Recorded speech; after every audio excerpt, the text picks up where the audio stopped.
Hello friends, welcome to silver line YouTube channel. இன்றைக்கி morning நம்ம வீட்டில் என்ன பிரேக்ஃபாஸ்ட் பார்த்தீங்கன்னாக்கா, இந்த முடக்கத்தான் கீரை அடை தோசை தான் பண்ணியிருக்கேன். இந்த முடக்கத்தான் கீரை நம்மளுடைய இந்த முட்டி வலி இதுக்கெல்லாம் ரொம்பவே நல்லது. இது சாதாரண மார்க்கெட்டில் கீரைக்காரங்க அவங்கக்கிட்ட கிடைக்கும். நம்ம சொல்லி வச்சு அவங்க கொண்டு வருவாங்க.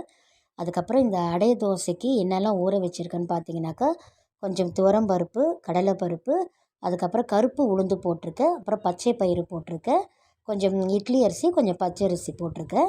அதுக்கப்புறம் இந்த இந்த கீரை இருக்கு இல்லையா, முடக்கத்தான் கீரை, இதை நல்லா நம்ம வாஷ் பண்ணிவிட்டு சின்ன வெங்காயம், அதாவது சாம்பார் வெங்காயம், இஞ்சி, பூண்டு, மிளகு, சீரகம் எல்லாத்தையும் நல்லா வதக்கிட்ட பிறகு இந்த கீரையும் பச்சை வாசனை போகிற அளவுக்கு வதக்கணும்.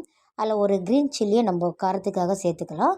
இதுக்கு மேட்சிங்காக என்ன பண்ணியிருக்கேன்னு பார்த்தீங்கன்னாக்கா, நிறைய இஞ்சி, பூண்டு வச்சு தக்காளி வச்சு ஒரு கார சட்னி தான் அரைச்சிருக்கேன். அதை நல்லா பச்சையாகவே அரைச்சிட்டு அதுக்கப்புறமா கடுகு, உளுத்தம்பருப்பு போட்டு கருவேப்பிலை போட்டு தாளித்த பிறகு இதை அதில் எடுத்து போட்டு பச்சை வாசனை போன பிறகு நம்ம அதை ஆஃப் பண்ணிடணும். பாருங்கள், இந்த முடக்கத்தான் கீரையை நல்லா வதங்கின பிறகு ஆற வச்சுட்டு அதை ஒரு குட்டி மிக்ஸி ஜார் இருக்கும் இல்லையா, அதில் கொஞ்சம் மஞ்சள் தூள், கொஞ்சம் உப்பு போட்டு நல்லா அதை ஃபைன் பேஸ்ட்டாகவே நம்ம அதை கிரைண்ட் பண்ணலாம். அதுக்கப்புறம் நம்ம அடை தோசை அரைச்சி வச்சுருக்கோம் இல்லையா, அதையும் நான் பெரிய மிக்ஸி ஜாரில் தான் அரைச்சிருக்கேன். ஸோ இது ரெண்டுத்தையும் நம்ம போட்டு நல்லா மிக்ஸ்அப் பண்ணிடணும். உப்பு வேணுன்ற அளவுக்கு நம்ம போட்டுக்கணும்.